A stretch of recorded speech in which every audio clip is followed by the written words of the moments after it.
know what really makes us mad? Is wasting money on CDs with only one or two good songs. Yeah. Tell them about punk.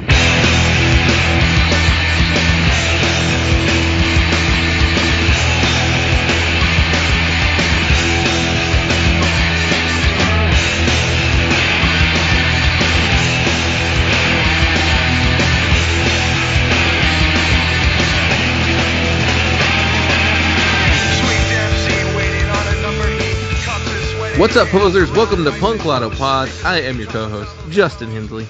I am your other co-host, Dylan Hensley.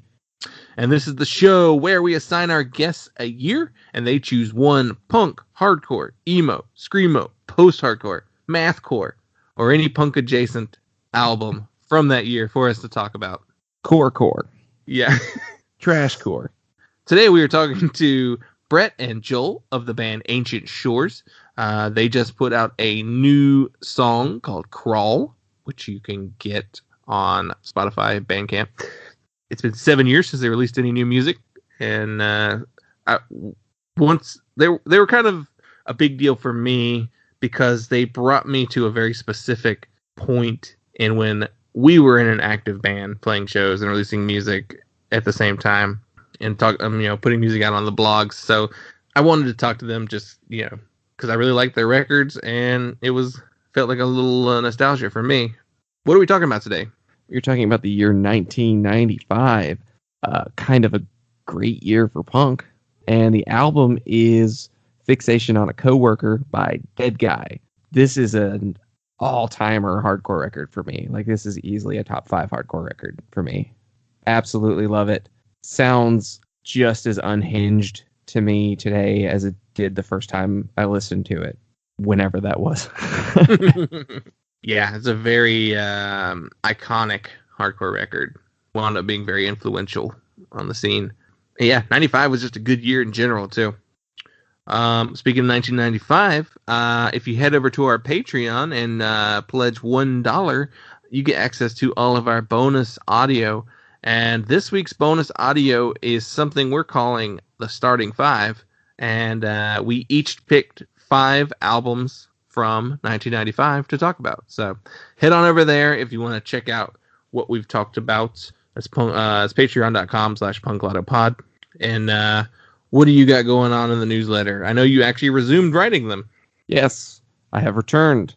I wrote something I need to write this week, but I know what it's going to be, so I'll do it. It just might be late. As long as I have the hook, I'll. You got to start with the title. You can't write a movie without a title. Anyway, check that out at punklautopod.substack.com. You'll get usually a playlist and maybe an album review, or I'll talk about a couple of albums or whatever I felt like writing about that week. And yeah, go subscribe. You'll get an email. Otherwise, keep an eye out for those. We'll post them on social media as well. Yes, and those social medias are Instagram, Twitter, and Facebook at punklautopod. We have an email address, it's punklautopod@gmail.com, and a voicemail, which is 202-688-PUNK. Call and leave us a voicemail. I think that's it. And enjoy this very, very, very fun, digressive episode. Yeah. If you prefer when we stay on topic, this is not going to be your favorite episode. But if you like when we go on tangents, this is a great one. Yeah. There's a lot of really good stories from the Ancient Shores guys. So it's worth it for the stories alone. But in the meantime, enjoy the show.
advantage Skype has over like Zoom is like the recorder is free and there's no limit. I think Zoom there's like a 45-minute limit and you have to start it over unless you pay for it.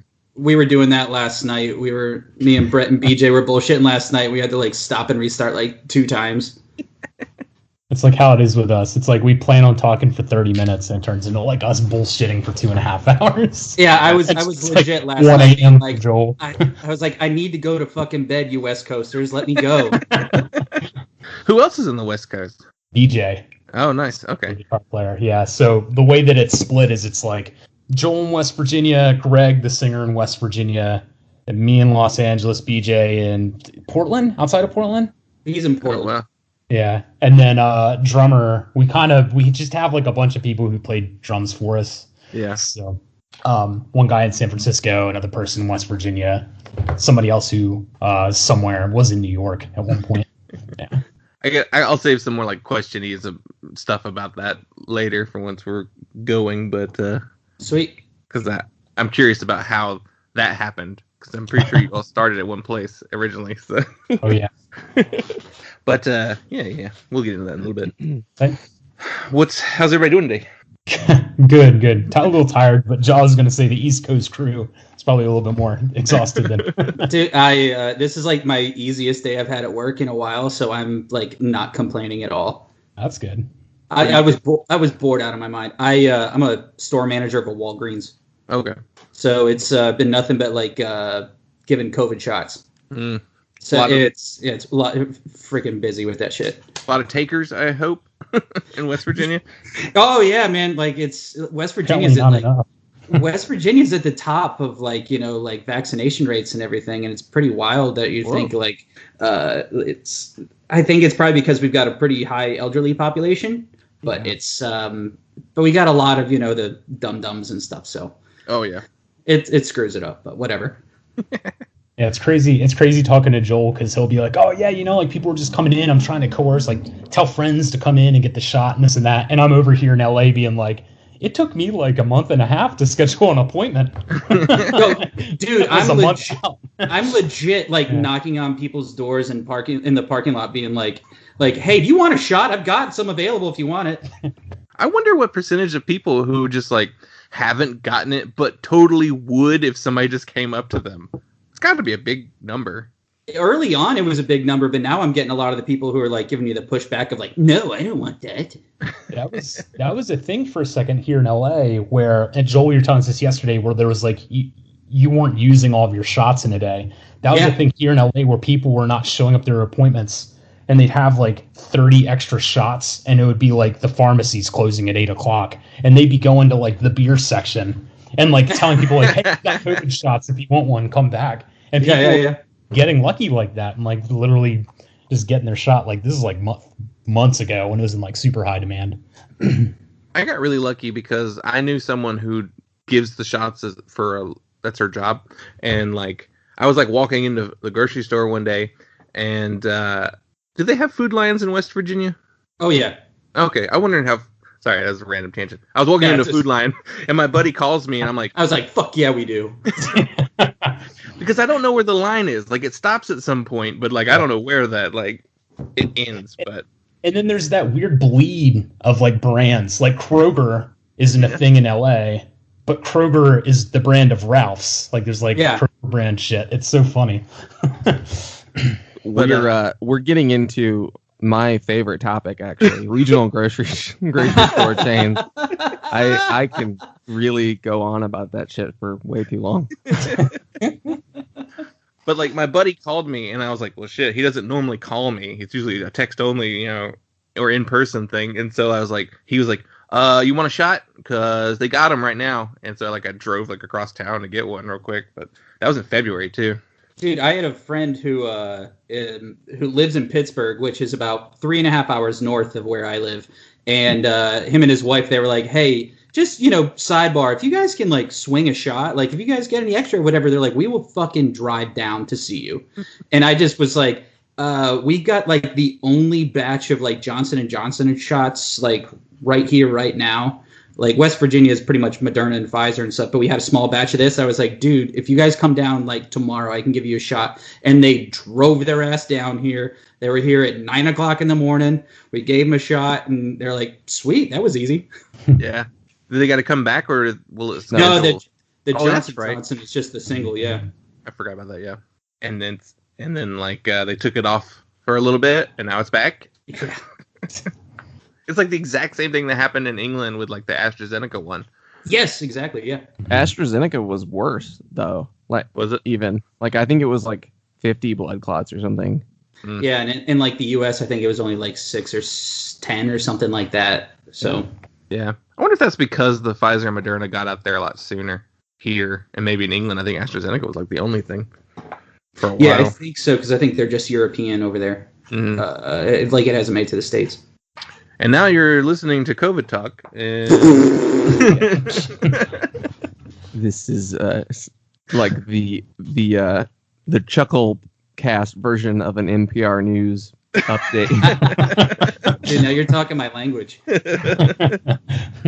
If like Drive Time Zoo Crew radio shows actually like gave real information in their stories.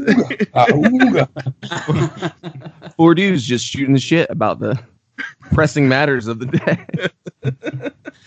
By the way, Food Lion does have pulled pork on sale. This is not an endorsement. What do you, Brett? What do you do? Oh man, I do a bunch of things. My like 9 to 5 though is I do software development for that Cameo company. So like the app that's like the celebrity shout out platform. So I do a lot of stuff with them. Specifically, I work on a product called Cameo Calls, which is like paid FaceTime. It's like meet and greets. So a lot of music. It's like my career path. I'm fortunate enough to have kind of like still tangentially be tied into like entertainment and music. Yeah, which is nice. Are there a lot of musicians? What was that? Are there a lot of musicians using it? There's a few. Yeah. We've got like Pierre from Simple Plan and like Mark McGrath from Sugar Ray. It's all like it's all the people who are like at this level. Like Dave Grohl's not on it, but he's probably not going to be on it anytime soon. Laura Jane from Against Me is on there. Yeah. She does calls all. Does all calls all the time, which is cool. So I haven't had an opportunity to speak to hop on one of them yet, but you could talk for like $10 for like 5 minutes or something. I don't know what the price usually is. But. That's cool. I think I'd like that more than I would like just Cameo. A random message. Yeah, like a video. Yeah. Unless it's just like somebody just goofy, like I don't know, man. Funny. I would be so stoked if I got a good morning from Mark McGrath. Oh yeah, dude, legit. If he could sing like "Answer the Phone" to me, I'd be so pumped. I mean, you might now I know what I'm getting you for your birthday, Joel. I was gonna ask, do you get free cameos or like a discount on them, or we have some credits? Yeah. So it just depends. Shit. It depends on how much. Like I don't think I could afford Snoop Dogg, but Mark McGrath might be doable. What about Martha Stewart? Does she do one? It's fun.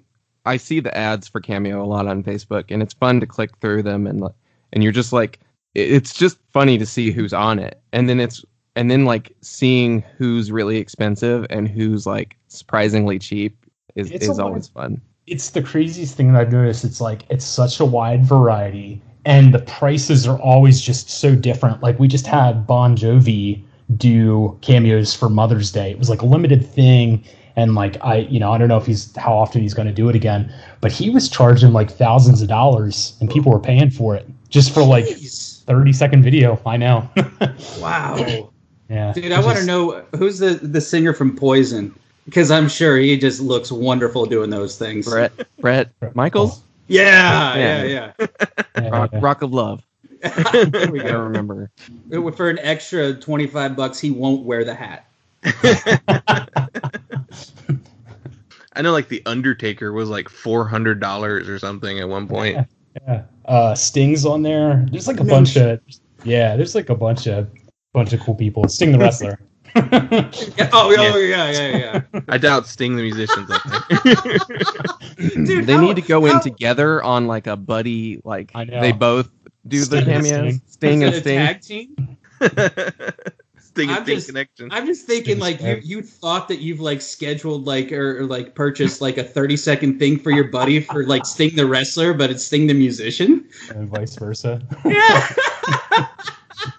Just a guy with full face paint, just like, oh, it's the police guy.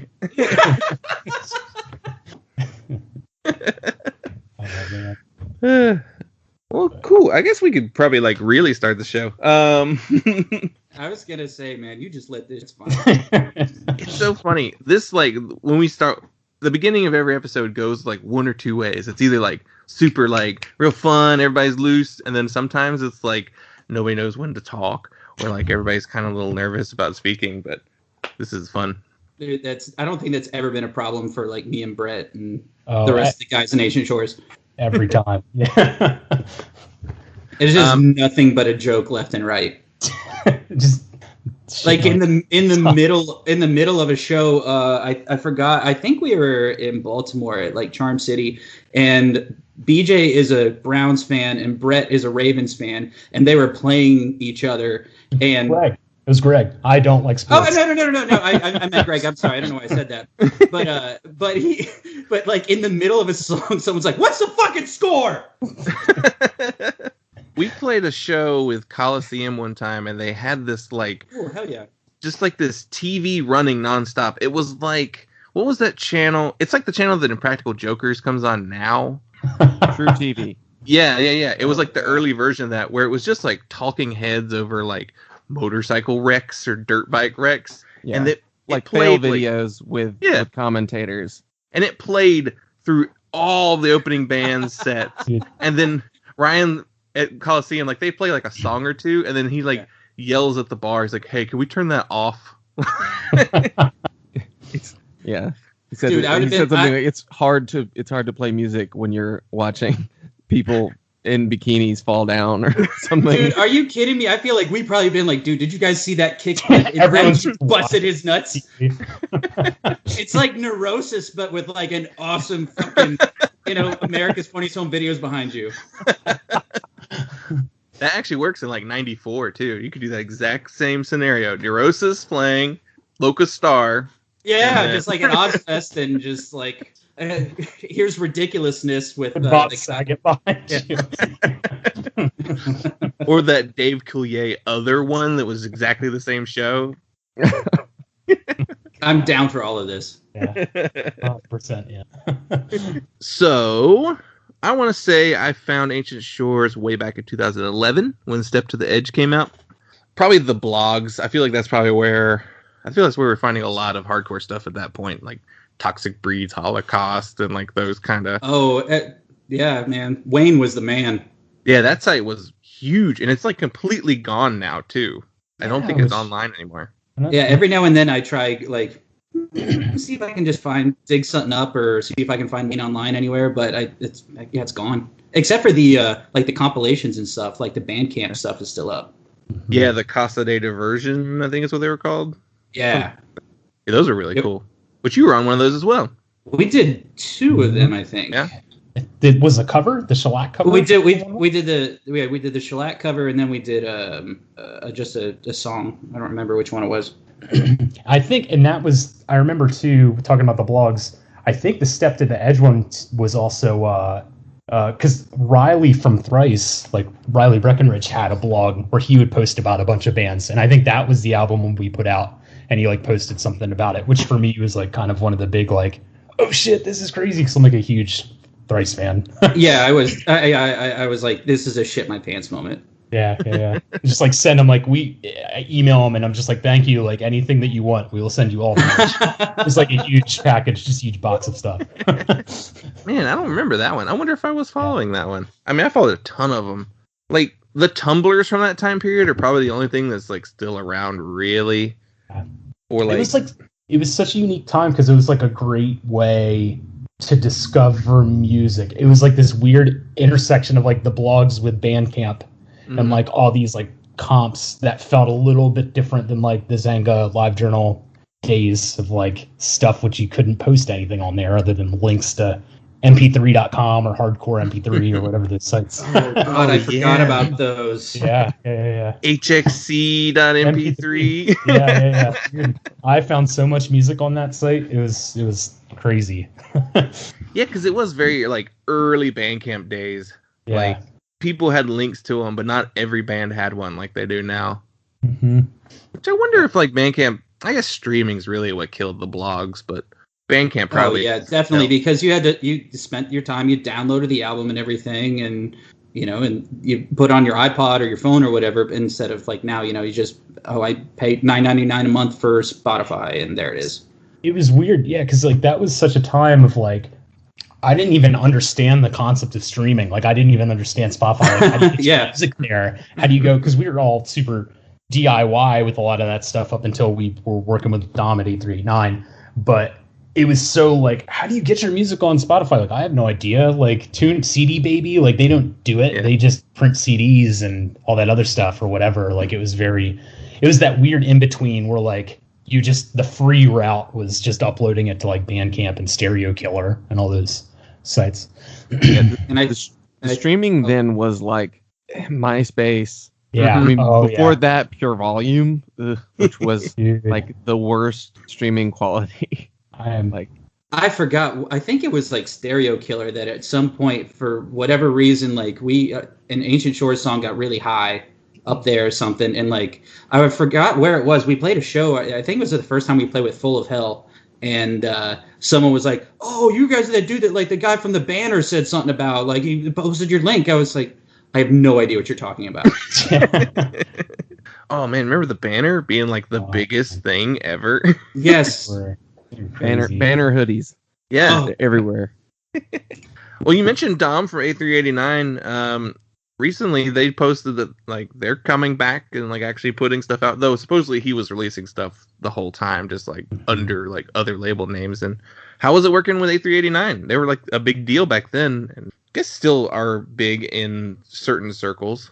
Yeah, it was great. Like Dom's an amazing guy. He was always super supportive of the band. He was always very like, how can I help? And, for us, it was like, it's kind of funny because I think we played a show with Full of Hell and they told us about A389 and we were like, we should just send him a demo. And we sent him a demo and Dom hit us back and was like, this is really cool. Like, it's like something that I'm not really doing much of right now. It'd be cool to just kind of like, if you guys want some help in the future, let me know. And that was when we were about to put out, I don't know, maybe Step to the Edge or something like that.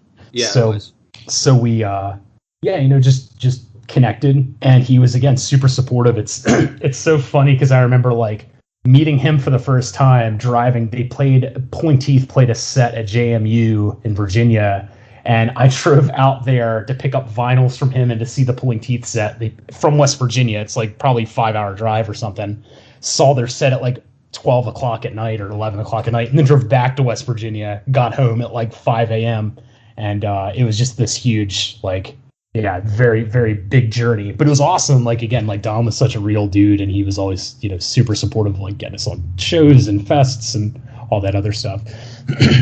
Yeah, he did the Step to the Edge, and then was it Sinar? Split with Sonara. Yeah. Okay. Which, interesting story with that is Sonara actually has like a good buddy of ours, or had, I think they've broken up since, but has a buddy of ours that plays guitar who's like best friends with Joel. He's from West Virginia. So he's originally from Morgantown where we all met. And like he went to high school there, and Jeff and we were going to start a band together. He was still in high school and I was like a sophomore in college.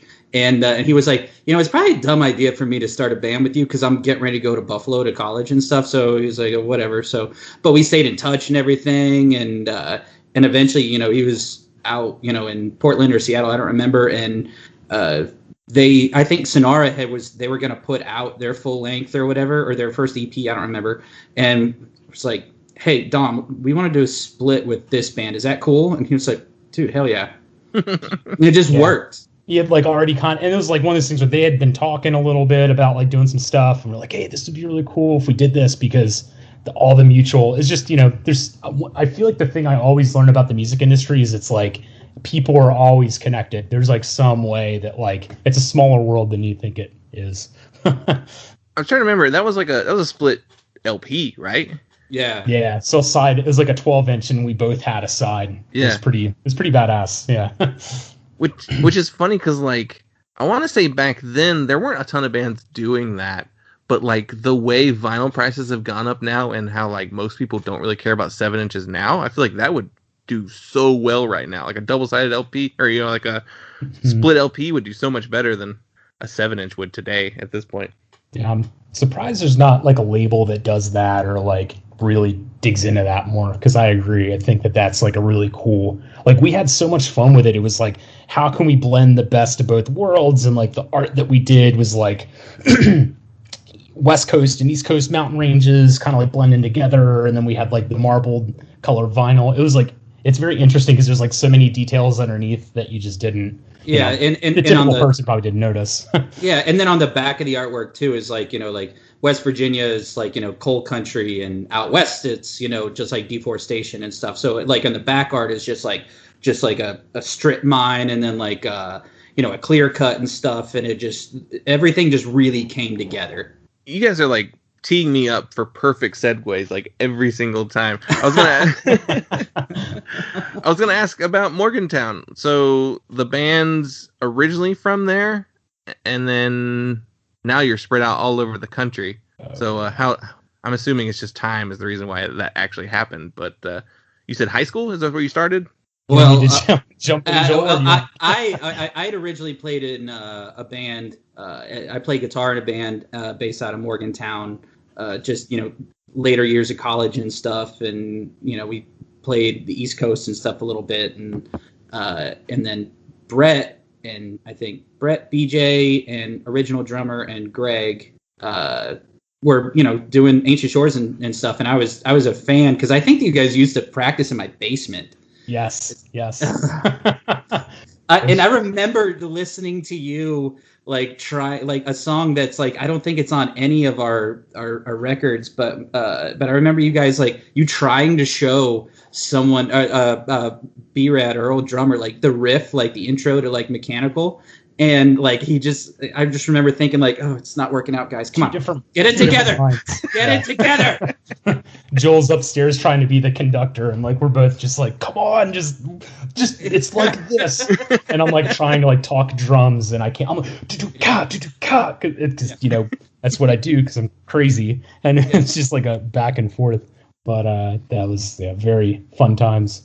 Yeah, and Brett had like I first met Brett. He came to a show that my old band had played, and I remember you saying it was like the DA, which was a student newspaper in Morgantown, like described our band as like it was like at the drive-in meets Blood Brothers or something like that. I don't even fucking know. I was so in. It was one of those things. So my story, Joel grew up in West Virginia. Yes, yeah, I did. Went to college in Morgantown. I grew up in Delaware on the East Coast, and I played in a couple hardcore bands in high school. Originally, one was called My America, and called My America is Watching Tigers Die. My America's Watching Tigers Die, and we were like on Emerald Moon Records and Pluto Records and all that other stuff. And once I graduated from high school, it was one of those things where it was like had to go to college or do the band thing. So I stepped out because I wanted to go pursue stuff at college. Went to West Virginia, and I show up, and it's like I've been playing in a hardcore band that's like, you know, Deadguy, Norma Jean, all this other stuff, Botched, whatever. And I'm like, fuck, like no one here, like I don't know anybody here that plays like likes the same music as me. So I found this paper and like saw, like Joel said, like went out to this show, ended up becoming friends with Joel and all these other kids, and was telling them like, I've got an idea for a band, like I want to kind of do this and that.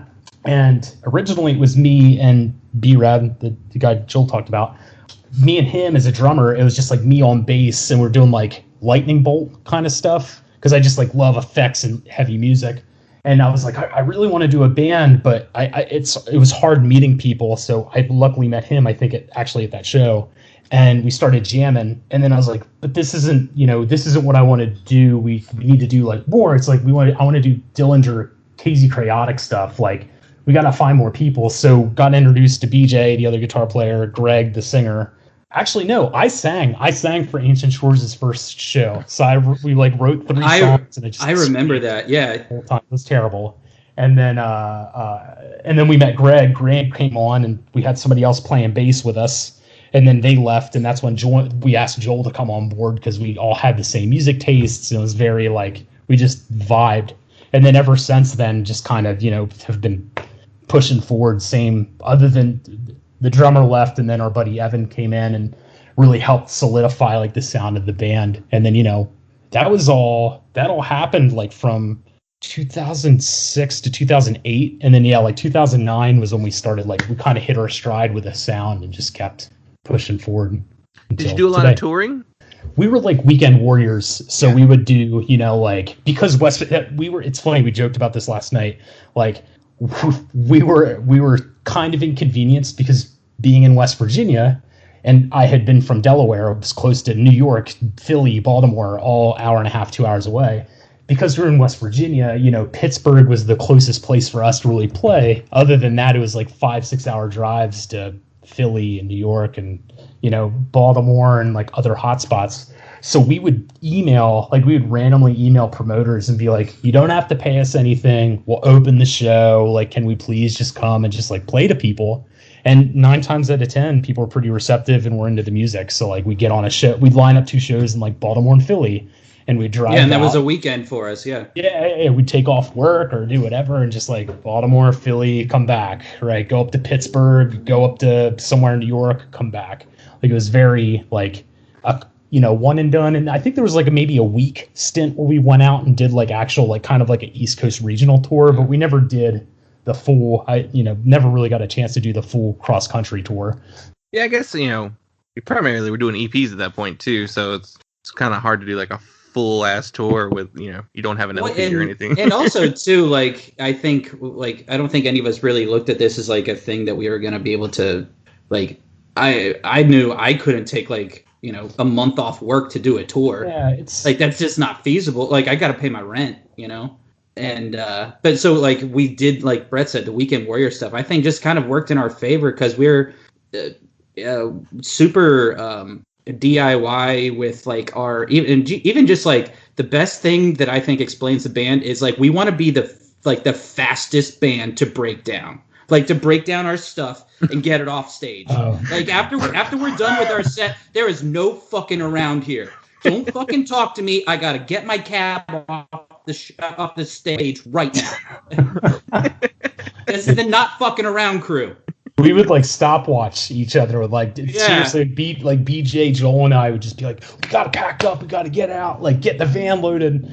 20 minutes, it was 19 minutes last time. Yeah. Roll the cable at the van. Roll the. Dude. Yeah, I swear to God, if I go. see you start to unscrew that cymbal, I'm gonna beat the shit out of you. Dude.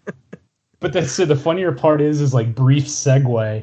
I also do some guitar tech work here in Los Angeles, and it's funny how that kind of helped me in a sense because now I'm just so click, and Yeah, there's nothing that irritates me more than watching a band play a set and then sit there and just smoke a cigarette, open a beer. I'm no, get off, let the next dudes get on. Move the whole drum set. Don't touch anything. Yeah. Just take it in pieces, just everything that's on a stand, just take it.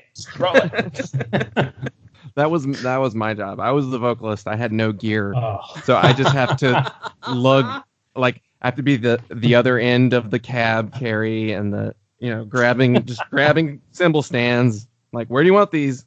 Yeah, that was Greg. Greg was the most supportive drum tech I've ever seen in my life. Anytime Evan would be playing and a stick would go flying, he was Johnny on the spot right there. Just got another one ready to go.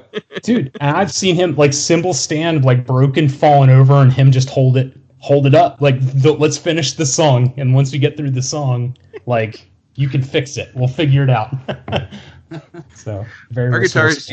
Our guitarist used to joke all the time. He's next band I start, bluegrass band. It's all acoustic instruments.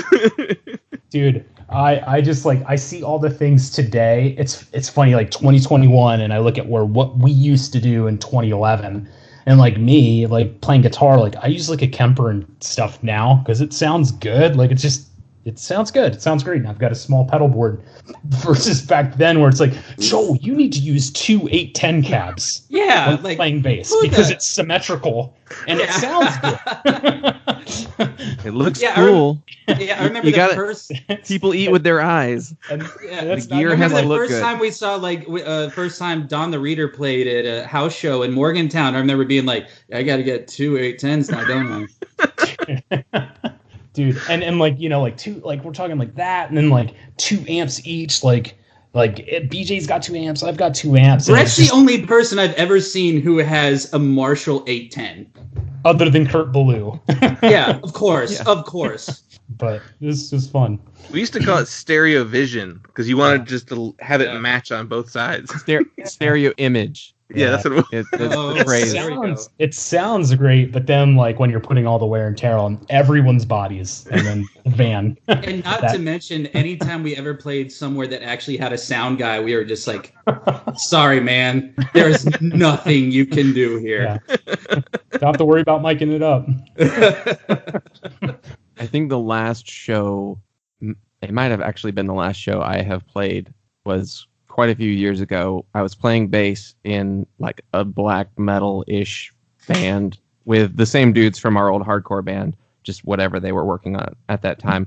And they made me use this shitty like Randall 4x10 combo stacked on top of a sub that they built themselves. And that was my bass rig. And I'm just like playing the guitarist's like Squire Jag bass. Like, dude, I didn't even have my own bass. I completely... My pants were just flapping in front of...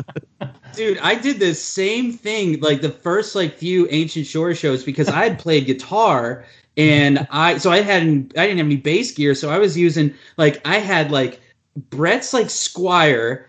I was playing through that trainer. No, yeah. Trainer cab. Yeah. The trainer cab, and what Marshall head was I playing through? My JCM 900 guitar amp. Because we just didn't have any bass gear. Yeah, we were just like, but we had to do it. We had to play the show.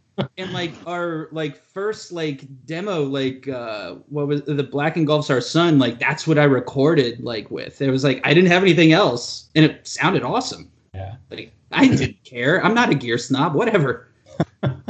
Oh, I'm still not a gear guy at all, and so like literally everything I had was just because somebody told me I had to have it. Like, you know, get this one. And they, what do we get? Like it was that double stack thing, and yeah, I still don't know gear. And you didn't buy. I don't think you bought any of your stuff. Like the bass was given to you. Everything. Both basses you had were given to you. Borrowed amp. I bought the bass amp that you used. Mm-hmm. I think, Joel, until you actually bought a bass, I feel like there was a good like 4 years of the band's history where you used all of my basses. Yeah. I played your Squire and then the grabber. And then the grabber. I played this grabber forever too, and finally it was. Which the neck, like every show, it just was in such terrible shape. And the neck was like breaking at like the heel, like the headstock and the neck. It was just like splitting. Every show just kept separating. And it just got a point where it was like, it didn't stay in tune. And I think Joel was like, okay, I'm going to finally buy a bass. Yeah, I was like, okay, guys, I'm going to have to actually just do this. And I still have it. I've sold the rest of my bass gear, but I still have the bass. I was that kind of bass player where I was like, well, I don't have technique, so I'm just gonna hit it as much as I possibly can and like bang it all over the place, just at least so I look like I'm doing something. Oh, that's what BJ and Brett were saying last night. We were talking about or at least BJ was talking about me. We were recording. I think it was when we recorded the Step to the Edge thing that BJ was just like, just hit it harder, hit it harder, just play it harder, hit it hard. And we have. I was just gonna say, because I'm so terrible at like recording. It's like there's so many people. Like I remember Aaron Turner from ISIS, like one of my favorite musicians, being like, "Yeah, that's really where I shine. Like, you know, that's where I really get to do it." I'm like, This is the least favorite part in the world for me. Everyone's staring at me. They're going, we can't move on unless you do this, right? It's like Joel's like comping his takes, so it's like a big stair step. It's like a 2-minute song, and it's like he's doing it in 5-second parts. He's not even kidding. The song Ring Bell for Service, the bass part on that was just put together so shittily. It was magic. It was Hollywood magic. Let's see. What was the last? 2014. Was that the last new thing you put out? It was a little 2-song thing, EP, right? That was the last, like EP-ish release. But we just about like a month ago put out a new song called Crawl, which is like a kind of a transitional thing for us because, and you touched on it, I think a little bit earlier. It's like that was the moment where we all moved, like after that 2-song EP, we all split. So like we're all living across the US. So Crawl was kind of the first effort for us to try to write remotely together. Yeah. It's funny that like once like, the quarantine and COVID hit, it was like, that's when we all got reconnected and we're like the creativity just started just clicking again. Yeah. I was going to ask like what inspired, because like, the reason why I reached out to you to ask if you wanted to be on the show was like I saw like the post that was like new song coming, and I was like, what the fuck? There's a new Ancient Shores song. So like, what inspired the getting back together and playing? Just boredom from COVID? I don't know. I mean, Joel, I'm curious where your head's at with it. It's like I think for me, it's a thing that's always been there, and I think that like for the duration of the things that we did, we put out that 2-song EP.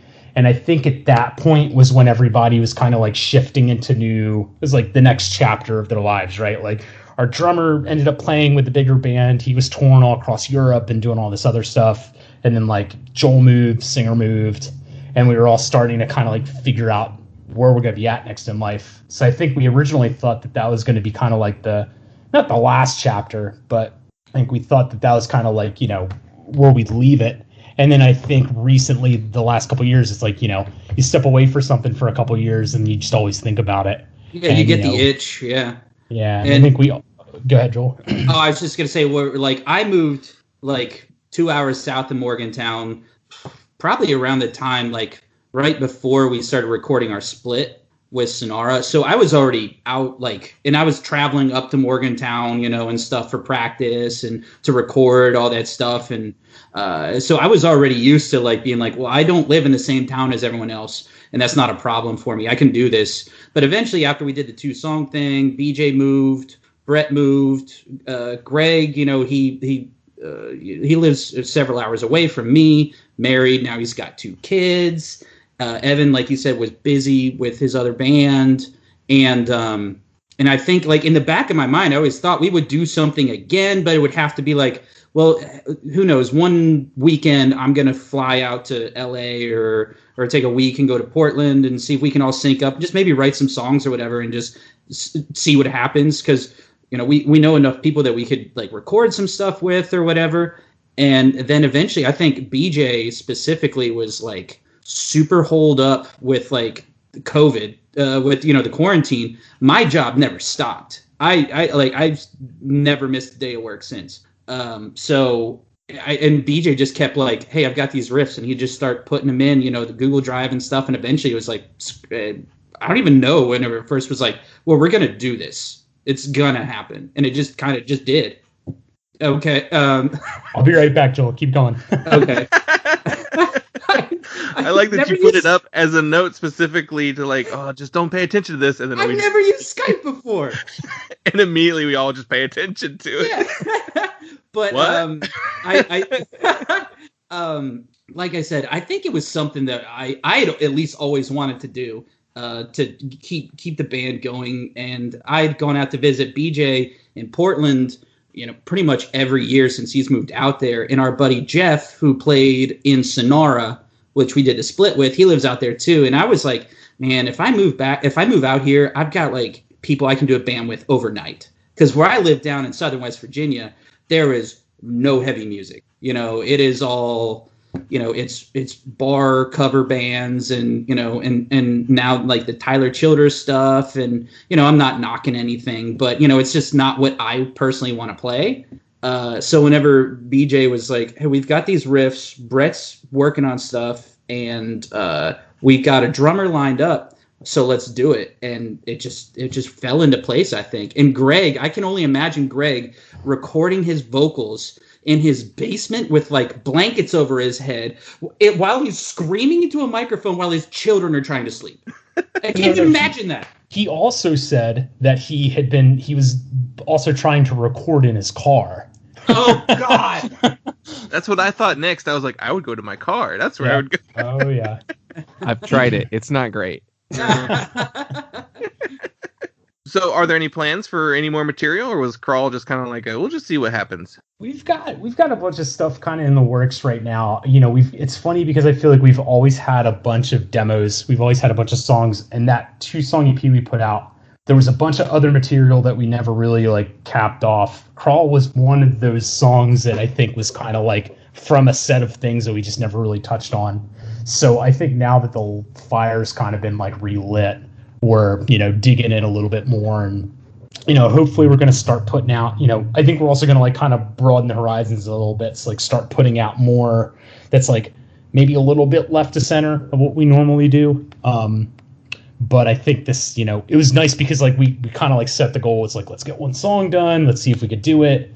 We did it remotely. It worked. Everybody felt really good about it. So I think now we're going to start trying to, you know, put together some more, and hopefully there's a follow-up song. We've got one that we've kind of been workshopping and kind of getting together.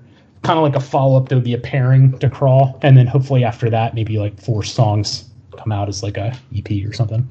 Yeah, like Brett said, I think that it's, now that I've seen that like we can do it, it's like, oh, why not? You know, it's not that hard. I'm down with it. It's, even though like recording myself is a pain in the ass. Like I want someone to sit here and just like hit like stop, like restart, like instead of me sitting here playing and then going like, I don't like that one, coming over the mouse and everything. Like I want to pay my neighbor like to just sit here and just like do shit for me. But I know he despises our music. I would never do that to him. And you're doing like the bass only side of it too. Yeah. Yeah. Well, I'm very much looking forward to see what you guys do next. Ancient Shores were like one of my favorite bands of that like 2010 to 2013, like that type of like chaotic hardcore that was, you know, what Code Orange came out of that era. Yeah. We played a bunch of shows with Code. We played shows with them when they were at the Code Orange Kids. Yeah. Which is like really funny. Yeah. Because they're like so different now, but good. It seems like they've been doing really well, and, you know, they've had a lot of great success, which is awesome for them. Yeah, they've definitely shown up in places where I'm just like, wow, what? Yeah, I can't believe you're here doing this. Yeah, I remember like seeing like they, you know, for their last like, I don't know, Grammy thing or whatever, and I was like, I remember watching them when Reba played guitar or Reba played bass. Yeah. Like, I remember when they were kids. Yeah, literally. The first time I saw them, they opened up for the Bronx and Mariachi El Bronx. That's the first time I saw Code Orange Kids. Well, awesome. Let's move on to the rest of the format of the show. So the basic premise of our show is we assign our guests a year, and they choose an album from that year. We assigned you 1995.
before we get into the album you actually picked, what are some other albums that came out in 1995 that you either considered or were just like really big deals?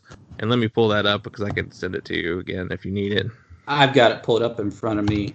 I think it's Joel, you and your... Shut up, Brett. 20th century. Dude, which is surprising because I'm the worst at technology in the entire damn band.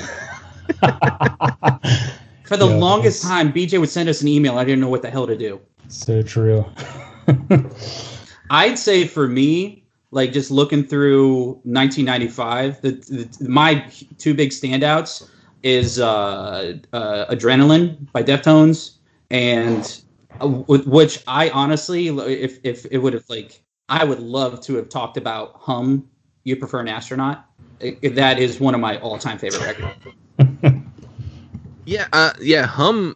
It's so weird because in '95, I only knew them as the Stars band. They had a radio. Yeah, and I love that song, and I love that album and stuff, and I probably didn't hear them until probably maybe a year or two later. I had a cousin who might have played it for me or something. But it's gone on to be an album that I still go back to religiously. It became this album too that inspired this whole wave of bands trying to do that sound, that and Failure. That was the other band that everybody cited as influences.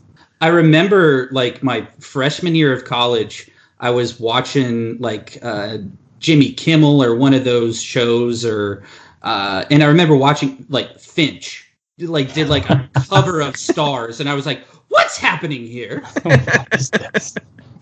And of course, I'm critiquing the well, he's not playing that song. BJ used to always ask me to be hey man, if we want to play this Curse song, can you tab it out for me? And that was always my nerdy thing I would do, is tab shit.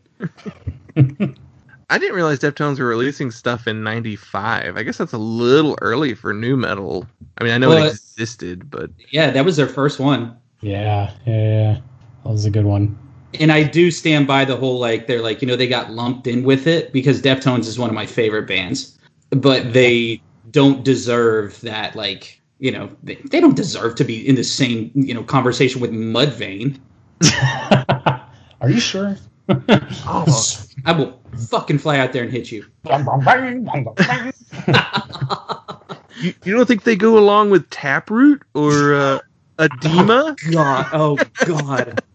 Oh man. I'm giving in. No, it's Trust Company. That's Trust Company, Joel. Oh, that's a downfall, man. Dude, my new metal knowledge is surprisingly deep. Thanks, high school.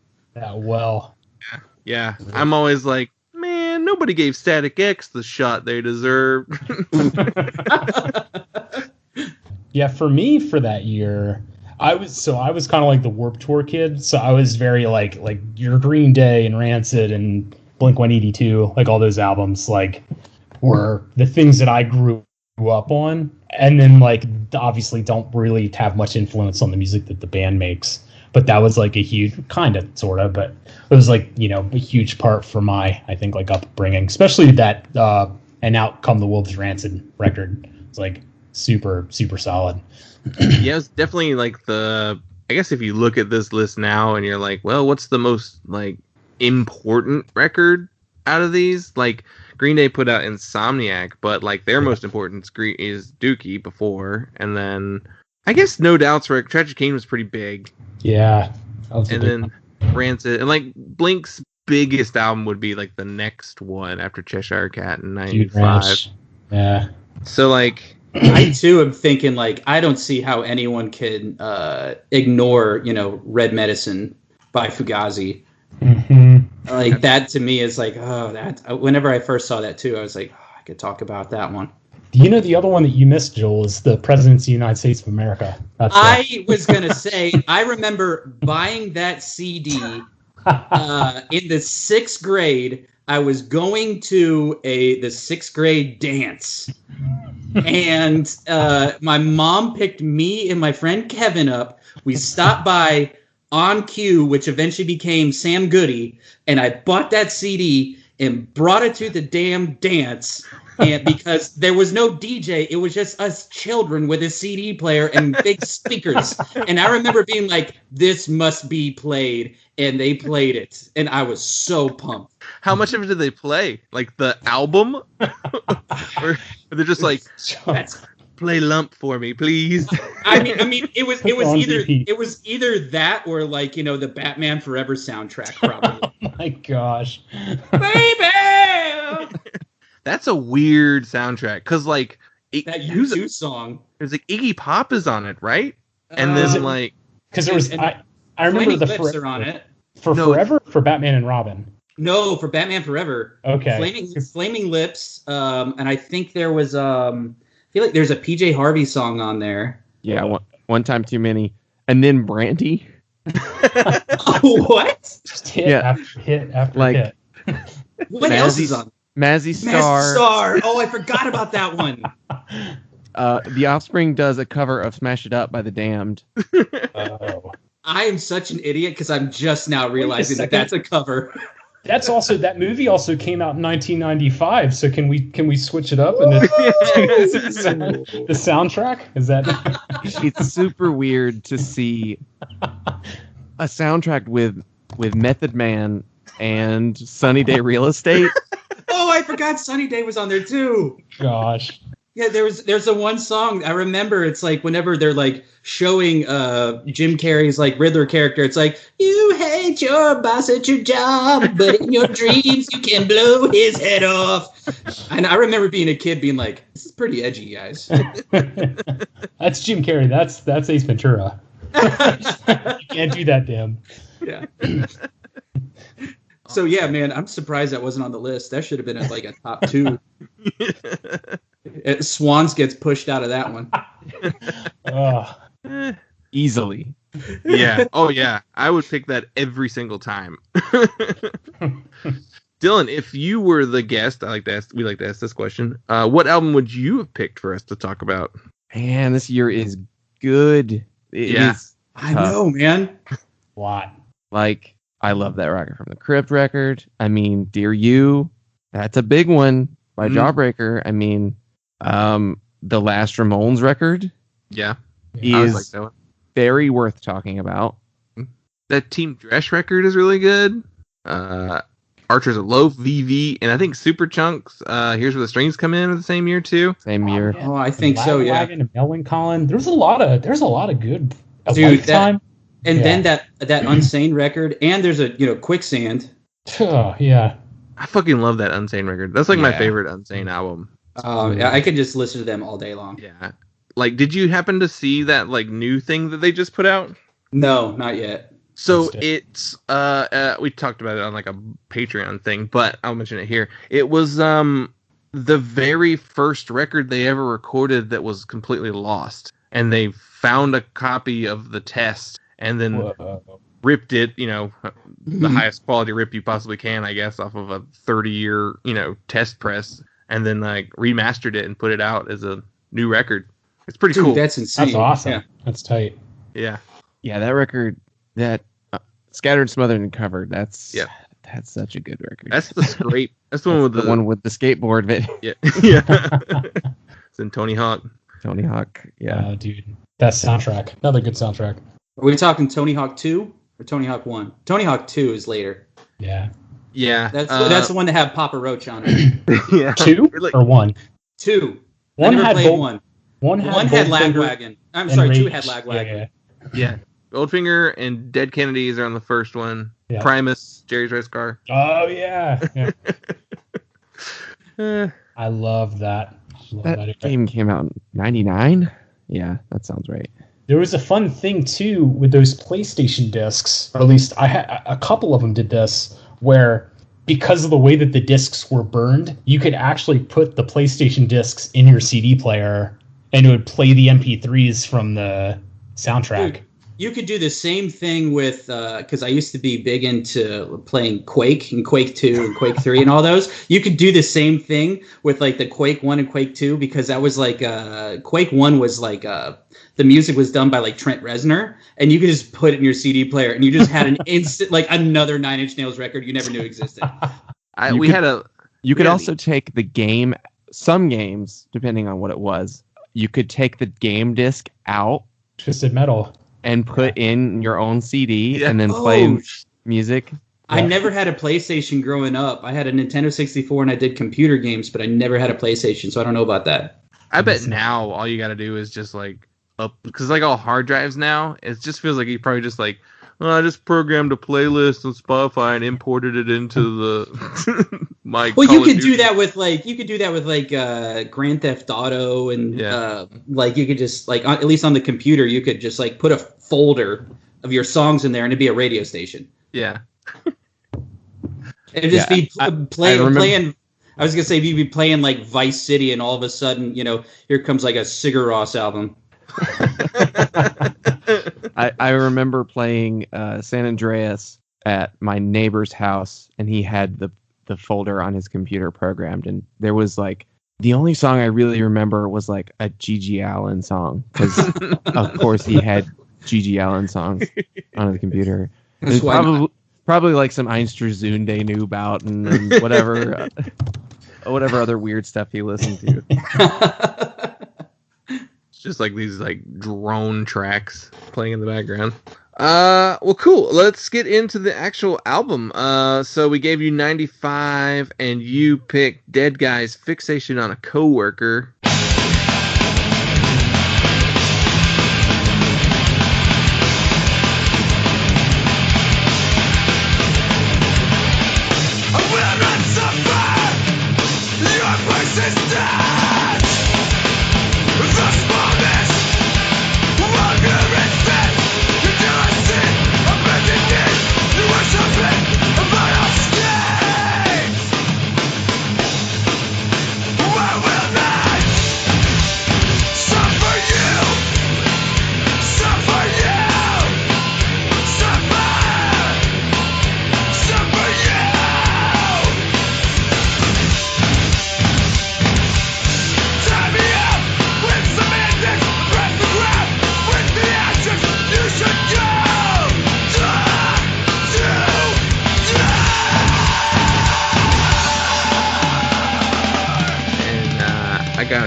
Stats I'll run through real quick before we get into the opinion section.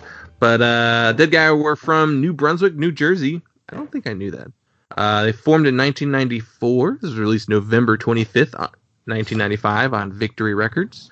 This is their only full-length album. They released 2 7-inches before this, Work Ethic and White Meat. And the personnel on this record is Tim Singer on vocals, Chris Corvino on guitar, Keith Huckins on guitar, Tim Nauman on bass, and Dave Rosenberg on drums.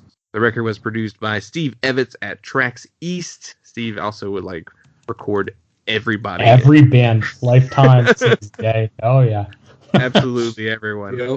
Yeah, you knew that Deadguy was from New Jersey because I just mentioned it earlier that Chris played bass in Lifetime briefly. Well, I didn't know before researching. I forgot that. It's like, no, now you make me sound like a liar.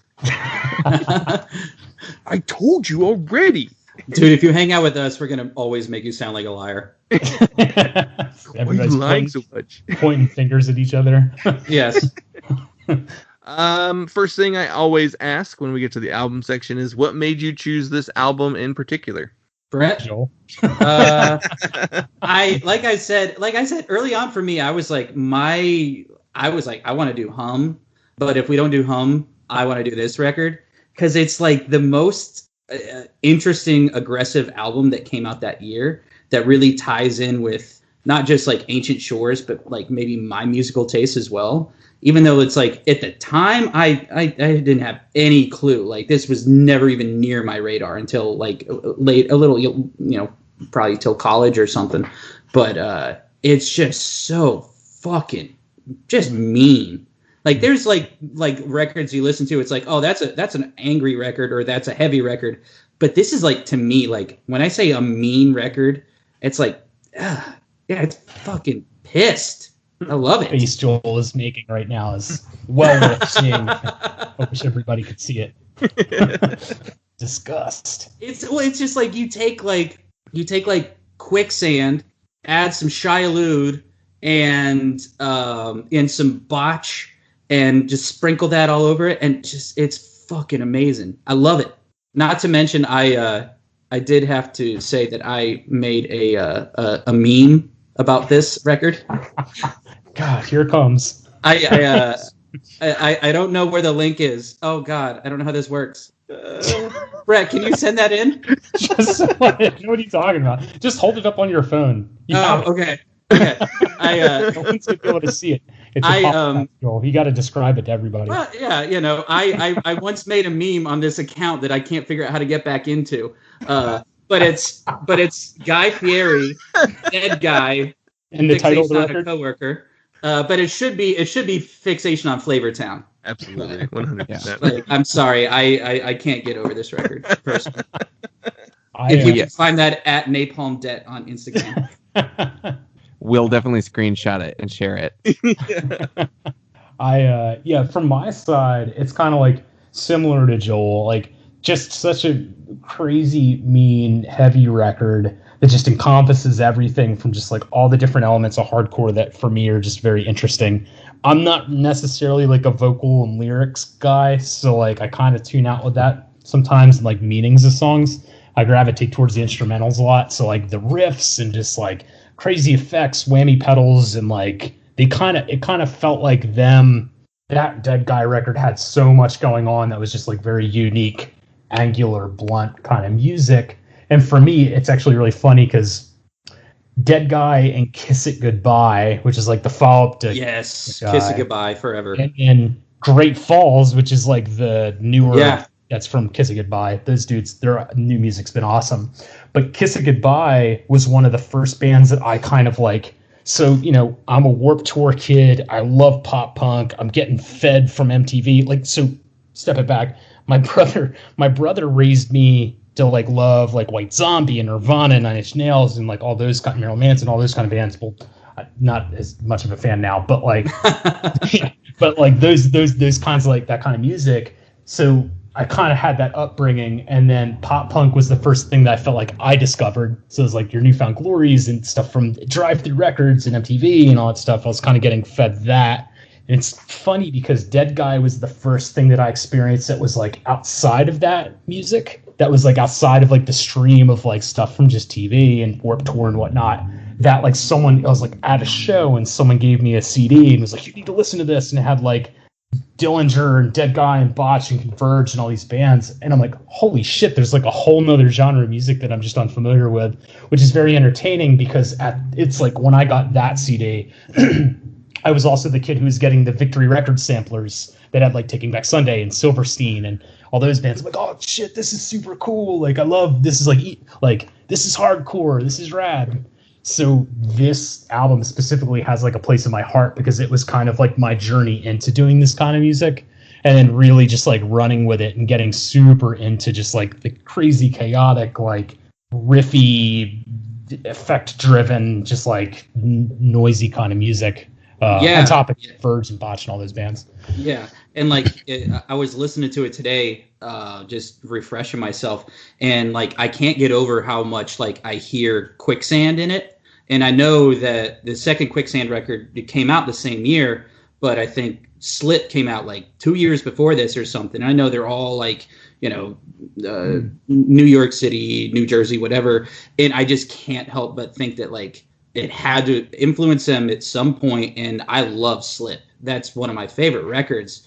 And if you take Slip and just twist it and just add in a lot more just like riffs and like just get some of that crazy coalesce type stuff, and I'm kind of just at a loss of words just trying to describe how unique the album is. I mean, it's 1995.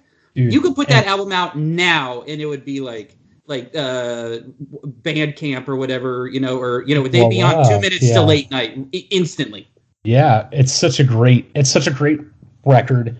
It's super well produced. Like as you said, like Evitz did an unbelievable job with it, and again, like he's done so many other great bands, Glassjaw, Dillinger's Escape Plan, and like all that kind of stuff in that genre. It's just like it still holds up, I think, today. Like you're saying, Joel, that like if this was a new band that put this album out, I'd be like, who the fuck is this? This is awesome. Yeah, there's definitely listening today. It doesn't have that like I don't know, like there's just like some sounds and like maybe just the way things were recorded at certain points that like you can hear it and you go, that's from 1995 for sure. This doesn't really have that. I mean, maybe not at all. It'd be a little louder. Maybe it would be the only real difference. I feel like if it got like a remaster or something like that, or I'm sure if like Evans cracked the tracks back open and like did like, oh, this is what I've done 20 billion albums later. Like let me beef it up a notch. It would be great, but it's already great. Like it's already great. There's nothing you need to change about it. It's just right. Banger after banger after banger.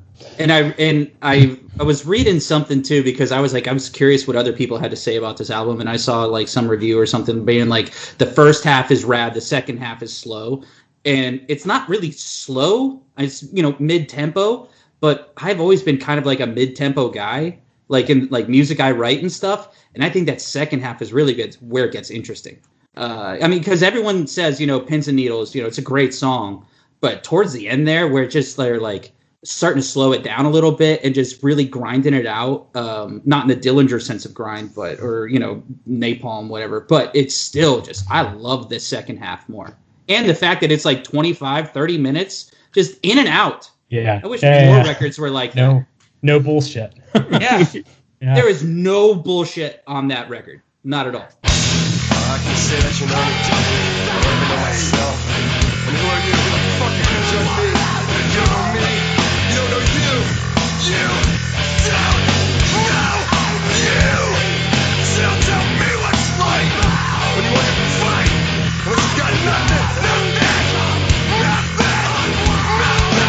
Start with the night. When pain's a night.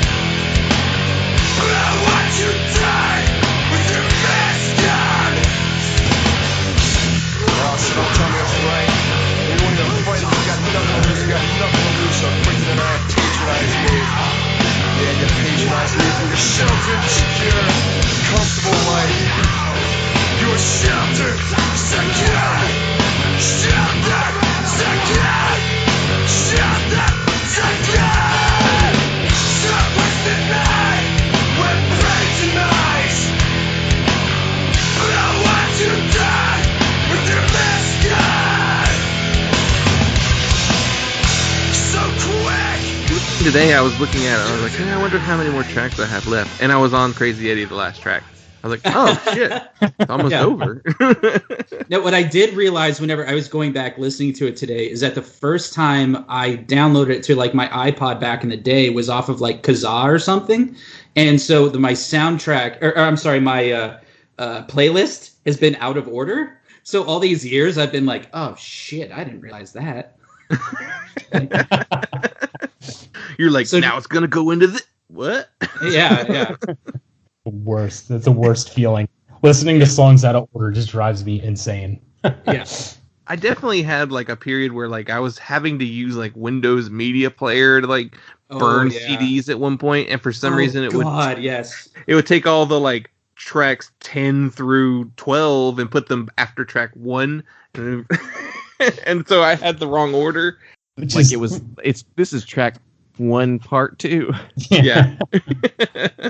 Which is crazy just because I feel like music, or at least fingers crossed with most artists, it's like from 80s, 90s, and early 2000s, like that track flow had like meaning, right? Which is like a lot different than now, where it's like single, you know what I mean? Like bands are dropping singles and all that other stuff. It's even with us, like when we would do a lot of our recordings, we would like take it, we'd think about it almost like, what's the story here? Like, how can this kind of like portray? It's interesting how like the Sonara stuff, like with that record, just being like, cool, this is the album art. Like, these are the songs. What order should they go into? What effects can we do to transition things between songs?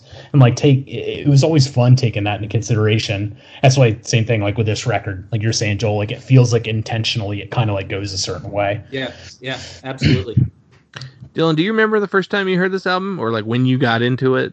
Because when we were talking, I think you were just like asking me like, what are we doing next week or something like that, and you were like, and I told you what record we were doing. It's like, oh cool, I like the hardcore records that I already know. This record, I probably was aware of it and aware of this band and had heard songs from it in like high school, like 2008, 2009, probably going into college, just because it's a name that came up whenever people talk about mathcore, and I was super into Norma Jean. So like, always kind of like reading up on what their influences were, and I got more into like Botch, and then a little bit into Coalesce and Converge, and a lot of those bands. And Deadguy was kind of just like this back burner, like, oh yeah, that's an important band from what I've heard, and I guess maybe sometime, I don't know when I don't know for sure when I first listened to this record properly, but I do have a distinct memory of after college being unemployed after I got fired from my office manager job that I was really bad at, going for a walk and listening to this record and thinking like, this was not a good selection for my mental state. Yeah.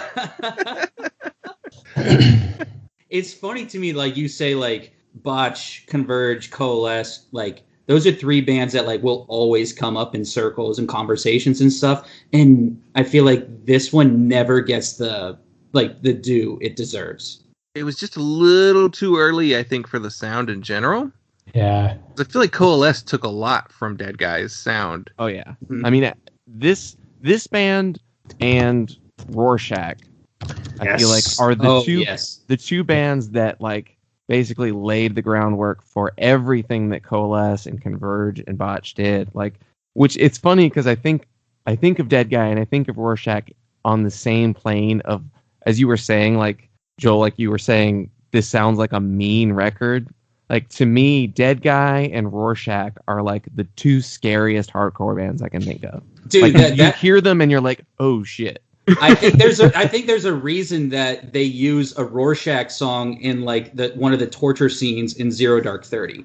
Like, I don't know if you guys know that, but there is in Zero Dark 30 when they're just blasting like songs at a dude like getting tortured. Like, it's a Rorschach song. Joel's like watching the movie and he's just like banging his head. Dude, the first time I saw that in the theater, I was like, "Fuck yeah!" Oh shit! I shouldn't be. Torture's awesome. It's just them getting like Napalm Death's like Scum just played like 3,000 times a day. Dylan, you know why Rorschach comes up whenever you think about this? Like this sound?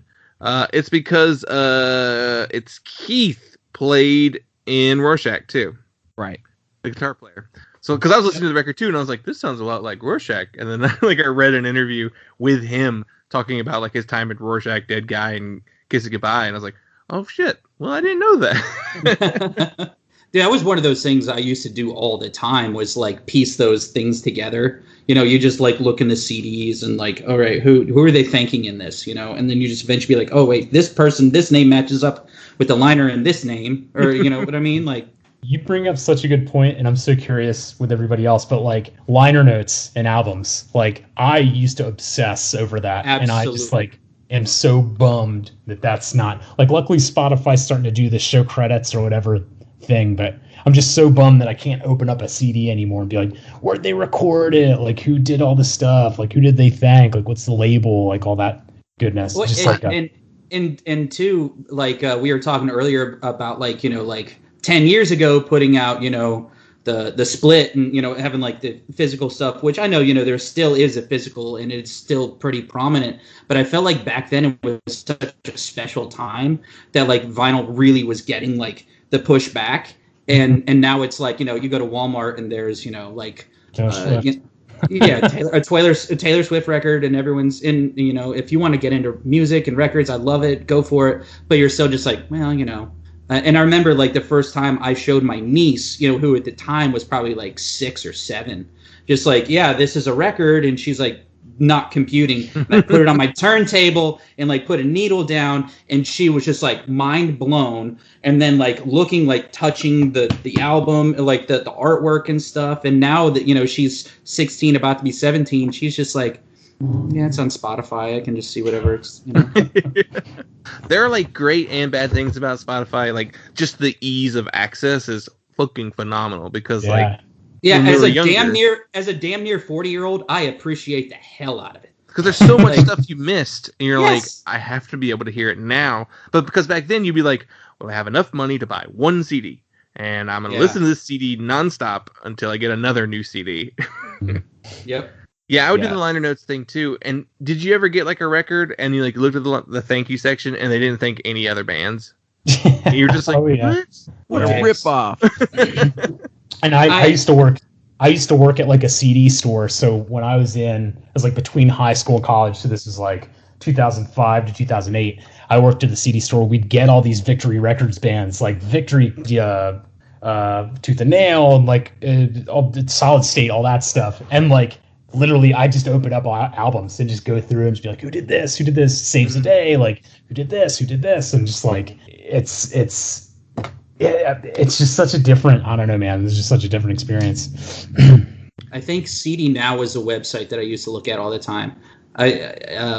You could see like, you know, it was like Associated Acts or whatever back then, but you know, I would just go through all that stuff. And I remember you mentioned Norma Jean, Dylan, that I remember, I think it was like Bless the Martyr, like they're in like the thank you notes or something, said something like, thank you, ISIS, for like the sensation your music gives on me or something like that. And I was already like aware of ISIS, but I was like, okay, I need to listen to this. And then I was just like instantly became an ISIS fan.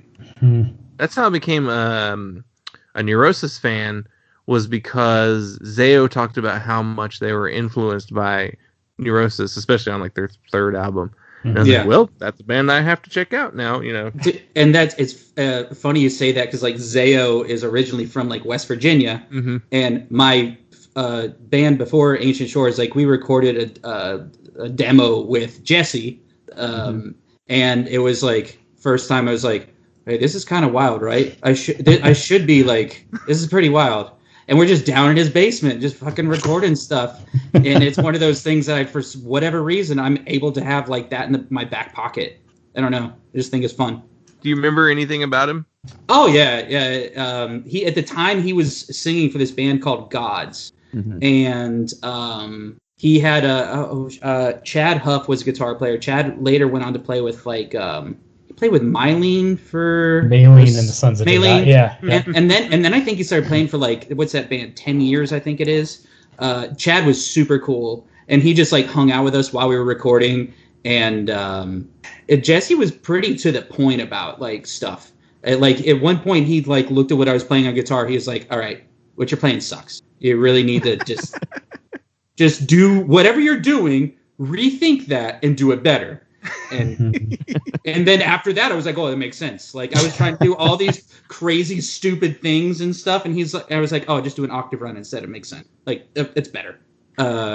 He's very much one of those guys that seems like he will tell you exactly what he's thinking. And dude, he walked off stage at like his last show, just like, fuck this, I'm out of here. Yeah, you can definitely see that. We quote him all the time because there's that like 9 hour Zayo documentary that they put out. Oh yeah, The Lesser Lights of Heaven. There's a line he says it, and he's like, and now he's talking about Brett Dieter from Juliana Theory. He's like, now Brett's pissed because now his little shitty acoustic encore is ruined because Zayo just broke up on stage. I remember there being a lot of cigarettes smoked, but he did play for us. He played the like demos for Funeral of God, and I was like, this is pretty fucking awesome. Like there's a few things that I remember and stuff that I'm like always, whenever I hear the actual record now, I'm like, that's not how they first wrote it. That's not how Jesse did it. Yeah. I guess we go back to Deadguy. This other really awesome record from a killer band. Yeah. Let's see. I got a couple. I was looking up. We were talking about Victory earlier, and I was looking up like what else came out on Victory in '95. And the same year as this record, they put out Systems Overload by Integrity, Destroy the Machines by Earth Crisis, Steps by Snapcase, and 2 releases by Bloodlet, Eclectic, which is like a compilation, and Entheogen which is like the first true full length album. So it's like if you were into like heavy stuff, Victory was the shit. It's so funny to think about that. Like at the time, Victory was like, Yeah. that's where you like the heavy shit. That's where you went for it. Mhm. Like the legit critically acclaimed stuff was on Yeah. Victory, and then later Like it anything that puts out like integrity to me is like you get your cred. right. You know? I feel like Victory Records is one of those things that like Tony Rummel, whatever his name is. I feel like that's like such a book to me, or it should be a book, because it's like they started out with like these badass hardcore bands doing the thing, supporting the scene, super tough. Then it's like we're flipping into, again, great bands like Taking Back Sunday and A Day to Remember and all that stuff, and Hawthorne Heights, which are cool in their own regard. But it's like Taking Back Sunday, right? Like they're on MTV and they're like the, trying to do Fall Out Boy thing. Thursday. Yeah. Thursday. And to now where it's like The Bunny, The Bear, and like all these bands. And I'm like, I don't even know who these people are. Brett, now They're that wearing you say masks. that, I legit didn't even realize that Victory was still around. I had no idea. Actually, They're they're not No. anymore. Yeah, Oh, they're not? Yeah. It's Yeah, sold. there was the Yeah. the business Logan. auction. Yeah.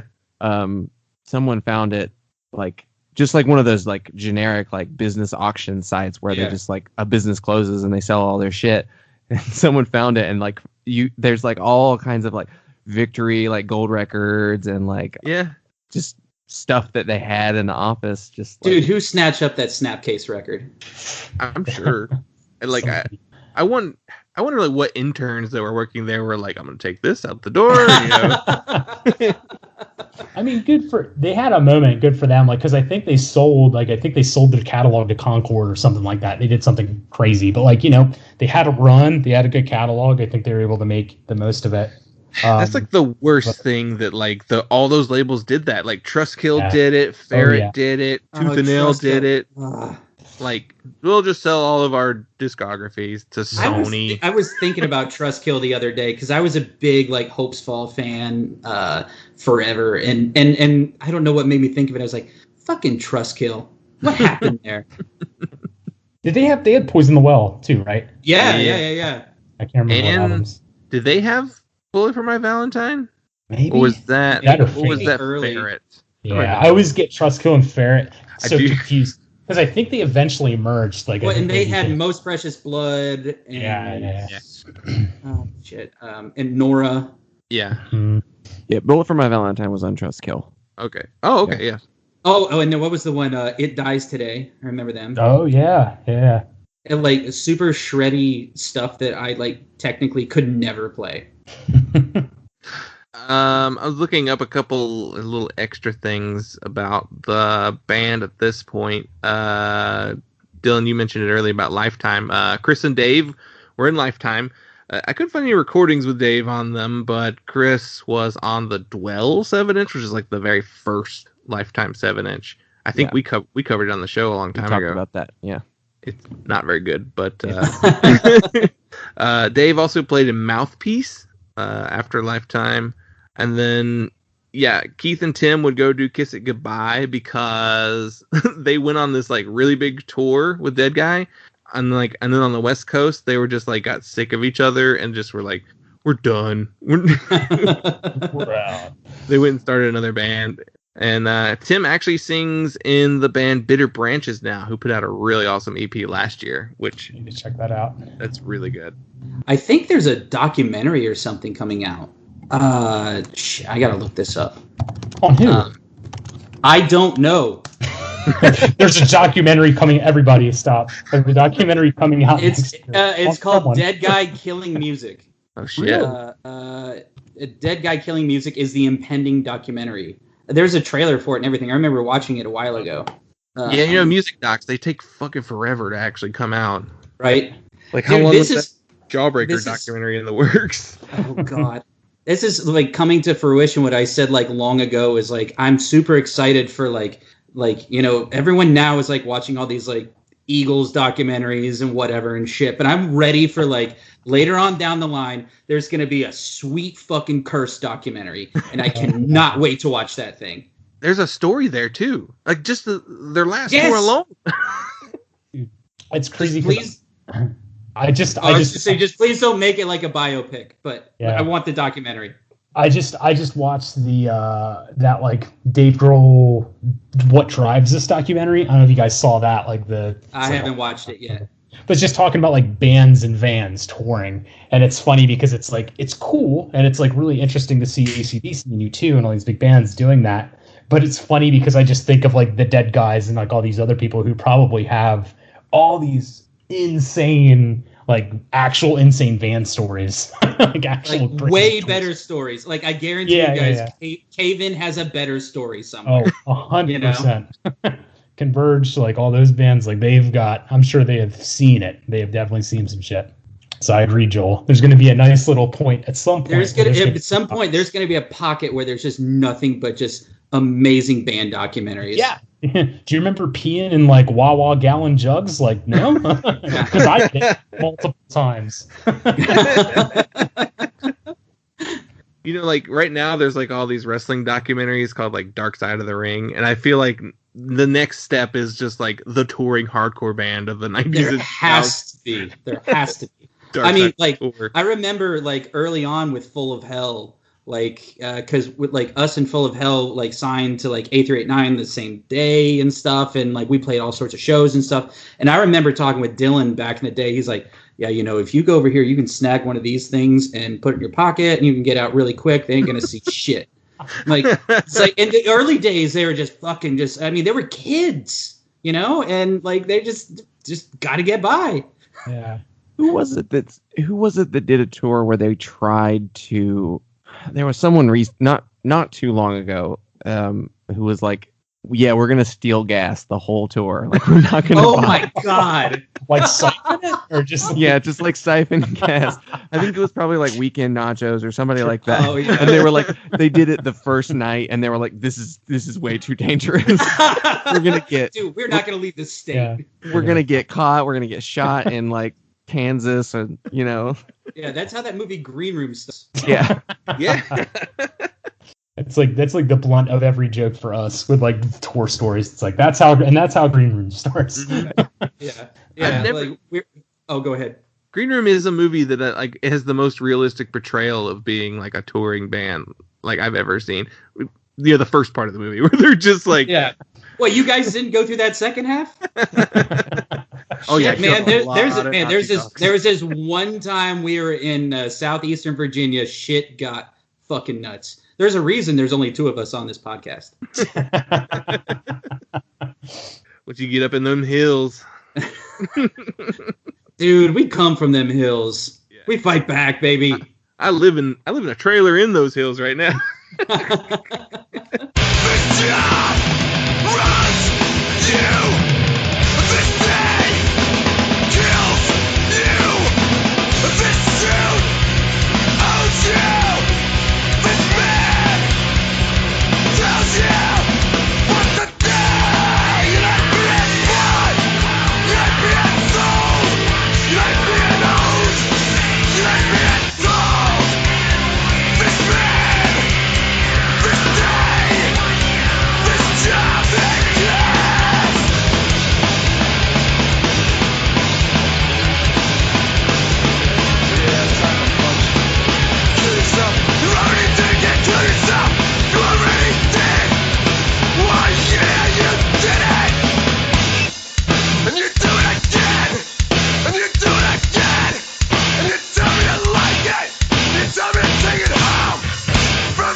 I think what Joel's talking about is we had this one, like crazy stories for us, like one tour story of like, we were playing a show. It was like Bethlehem, Pennsylvania or something.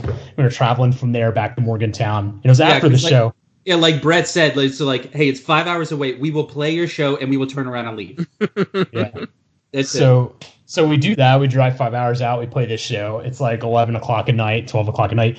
Greg, our singer, has to work the next day at like 8 a.m. So we have 5 hours to get from Bethlehem to Morgantown, and he's got an hour and a half drive. So he's getting there at 7 o'clock in the morning to shower, shave, all that other stuff, and then get up to Best Buy at 8 o'clock. And For a Best Buy job. Yeah. That's when you just call out. Dude, he's a lifer, man. Yeah, he's like higher up there too. Like he was like a manager. Like there's a lot. He's like a store manager now. Yeah. And also hard ass on the weekends, which is fun, screaming. But so we're driving back. It's like 4 a.m. and our alternator's apparently dead. Battery dies, breakdown, and it's winter, so it's like 0 degrees outside. We're about Cumberland at this point. Yeah, Cumberland, so Maryland. An hour and a half away from Morgantown, which is still 3 hours away from Greg, where he had to go. And our phones are damn near dead. Yeah, phones are almost dead, and we pull off. So TLDR, we finally call AAA. Tow truck shows up. Tow truck's freaking out, like yelling at us because there's 5 people. They can only take 2 in the truck. So we hide everybody in the back of the van, and then he takes us to an AutoZone. It gets good, and on the way to this AutoZone so that we could get our battery swapped out when they open, he takes a detour. So like me and like Evan or somebody's in the front, and he's like, I gotta take a detour, is that okay? Like no one in the back knows, like no one in the van knows that we're taking the side. I've never rode so high on the highway before. Yeah, like, I'm in a van on a flatbed, just like flatbed. Oh. So he's like, I got to take a detour. I got to handle something. I'll charge you guys less or whatever for the drop off. Like, okay, cool. So we pull up on this other tractor trailer that has driven into a graveyard and knocked over all these gravestones. With the driver, just no one can see me, but like the driver just outside shaking his head, just like, oh my god. And this driver gets out. He's like, all right, I got to take a break. And meanwhile, everybody's in the back of the van has no idea what's going on. I was like, what in the fuck is going on here? Why? This is poltergeist out here, motherfucker. You just drove into a Rob Zombie music video shoot. and then White Zombie came out and Trent Reznor, Melly Manson, everybody just came out of the woods. But that was that like green room moment where it's like we're in the middle of nowhere, like what the heck is going on? And this dude's just berating this guy and just like yelling at him, obviously because he just plowed through a graveyard. And you're gonna be haunted for the rest of your life. Like, yeah, what did you do to my company? Dude, that's why Ancient Shores has never had a working van. Yeah, and ever since then it's just been like literally pound cursed. But yeah. But we've just like always had cursed travels. Yeah, and then we got dropped off at the AutoZone, and that's a whole nother story. It was like multiple. But the graveyard bit is like very green room. Like we're like pulling up, and we're like, what? Why are we at a graveyard? And we see the truck, and we're just like, holy crap, this is insane. Yeah, the end of the story is I wound up sleeping on top of some clothes dryers, and I was getting cold, so I had to put money in the clothes dryers to turn them on. Yeah. AutoZone was closed. There was a 24-hour. But the laundromat next door was open. So I guess Greg didn't make it to work. Yeah. Yeah. He was pissed. That's why he's not here today. But Deadguy. I got like a couple of teeny little tidbits left. They would go on to release an EP called Screaming with the Deadguy Quintet without Tim and Keith. Then the band broke up in 97. They released a posthumous album in 2000 called I Know Your Tragedy, which is a live record. And I think that's my... Oh, yeah. And Decibel included it in their Hall of Fame in 2006, which is like cool. Like, yeah, it's pretty cool. I remember reading some of those Hall of Fame entries and being like, oh, shit, these are good records. And not like the typical, like, yeah, everybody likes Metallica type, you know. Yeah. It's probably like in the bottom like 85 and below of like top 100. We just got to give some honorable mentions in here, even though they're like actually like better than like 70% of the list. Right. I think that is all my notes. What does anybody else have any thoughts on the record? I mean, I made a pretty sick meme out of it, but yeah. I found it. I screenshotted it, and we'll be posting it on the and tagging the account that Joel does not remember the password for. Yeah, shit. I wish I could get in there because I got so many sick memes to post. Let's move on. Fixation on a corn dog.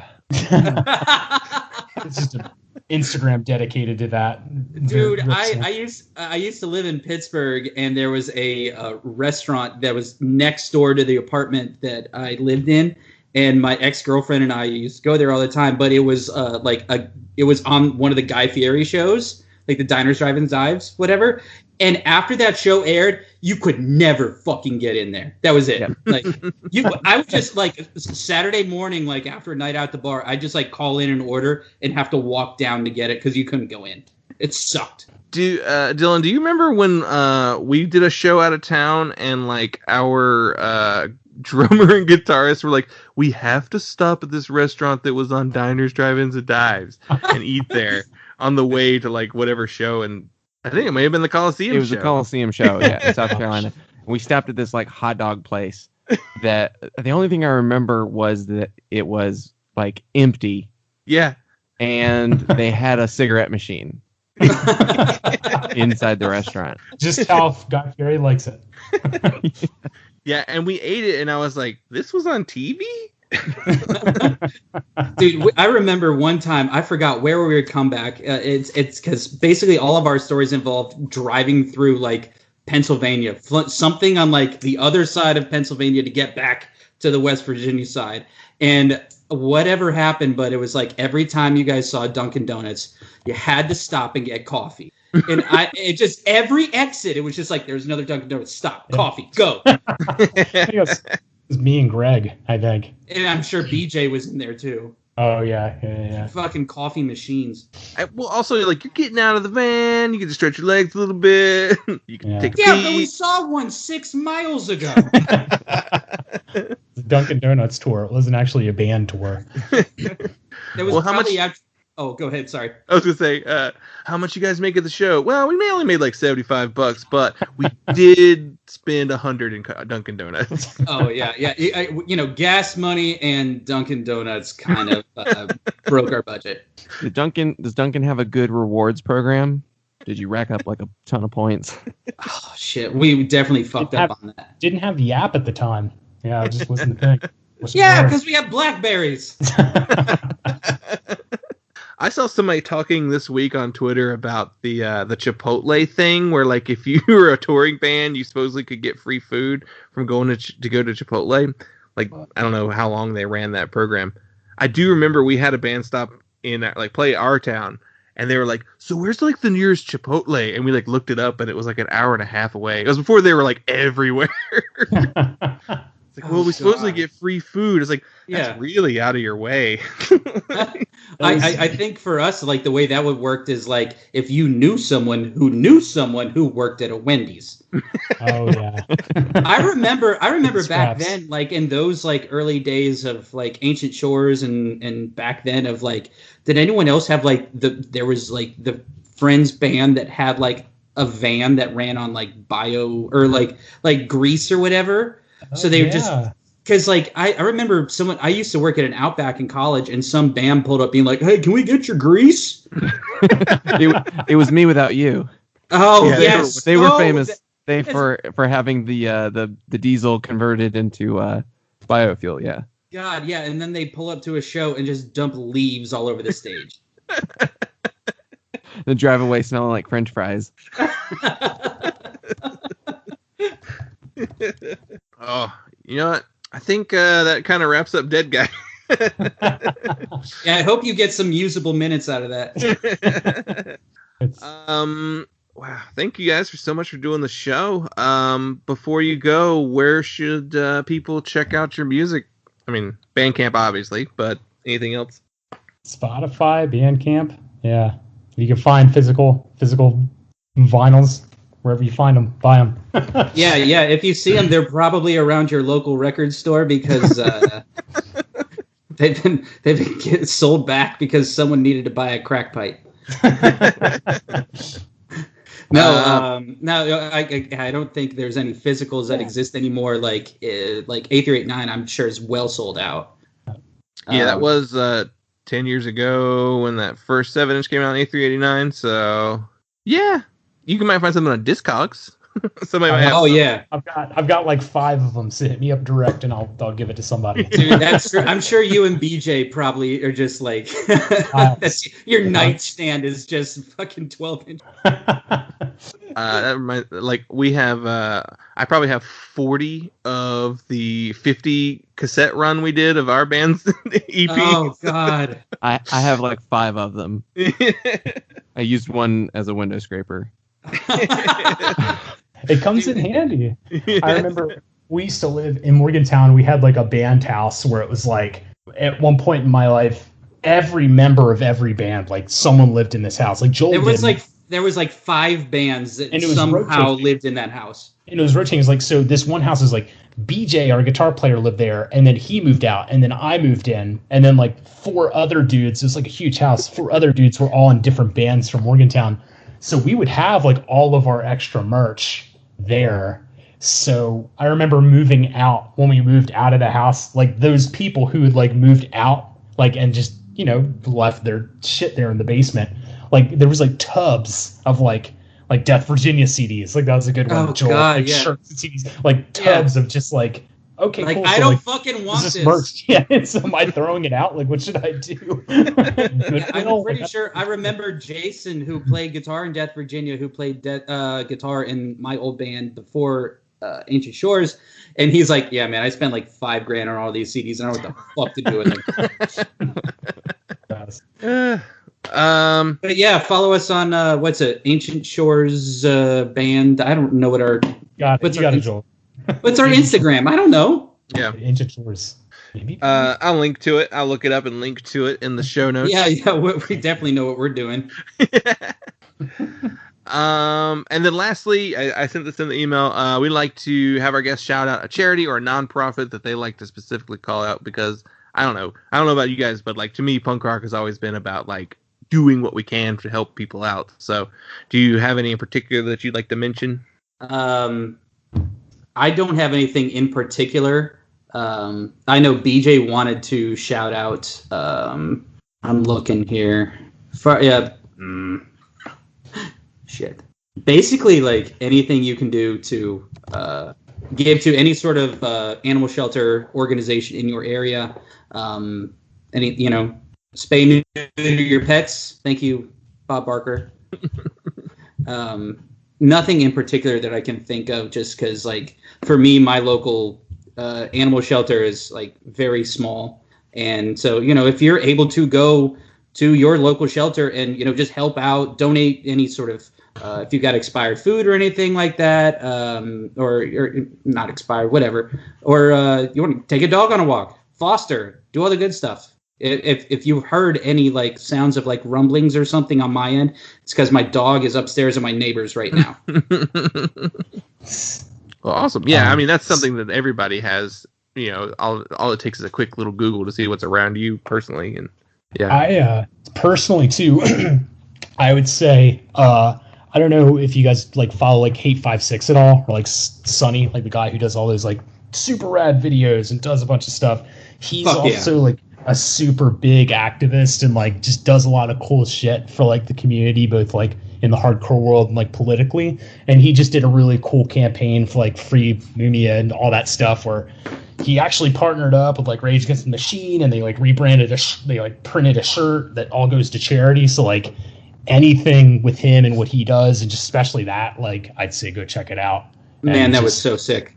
Yeah, really, really cool. It was awesome that they were able to pull all that together. But just like pretty much anything that he says is like always got my like full attention. So I say just giving him like a follow and like supporting anything that he's doing is always. Yeah, and even his Patreon is just ridiculous. Yeah. Yeah, he posted this week about like some of the Patreon numbers have gone down since COVID started. Obviously because there's not as many shows happening now. And yeah, his Patreon's another good one. Yeah, the shout out. So yeah, that's awesome. We'll put a link to that in there too. And man, thanks a lot. This was a lot of fun. We had a blast talking. Yeah, dude, I had a blast, man. Yeah, this is fun. I cannot wait to see what you guys do next. I hope hope we get something soonish. Yeah. yeah, hopefully next couple weeks. Yeah, maybe? I feel like Brett is kind of just like really like hiding some shit. So it's BJ and I kind of do all the riffs, and then I'm the audio nerd guy, so I'm the one who's like mixing and trying to like produce and try to get people to mix and whatever. So we'll see if we can get some cool stuff here soon. yeah, they just see if I can like wake me up off the couch. Poke you with a stick. Record it, Joel. Send it to me. I sent this record to our old guitarist from our old hardcore band, and he, because I guess he hadn't heard it, and he said, "Love this Deadguy, heavy as all shit." So Fuck yeah! I bet he's gonna send me some riffs. Hell yeah. See if we get inspired to do that again. Dude, if you can't listen to that record and like not, if you can listen to that record and not get like amped up to just write some like trap them riffs, fuck off. Yeah, definitely. For the longest time, I had no urge to play live music anymore, like, because I just kind of like exhausted that personally. But it's starting to creep back in there a little bit. So I imagine in a couple years I'm going to be like, yeah, for real, let's do it again. Man, I'm actually with you. learn to play the bass. Yeah, I thought I was doing that too, but now I'm like, yeah, I could do that. Hell yeah. Yeah. Someone's got to loan me a cab and an amp though. So. Same. I'm hoping like our comeback show is like something absurd where like, yeah, like Joel, like you have to just borrow gear. Like everybody's just got to. Of course. I think that's what we did when we played with like Kowloon and Zosa Bros. Like I was just who has a cab that I can use? Mine's even worse. It's like, you guys have any like cables I could use? So funny.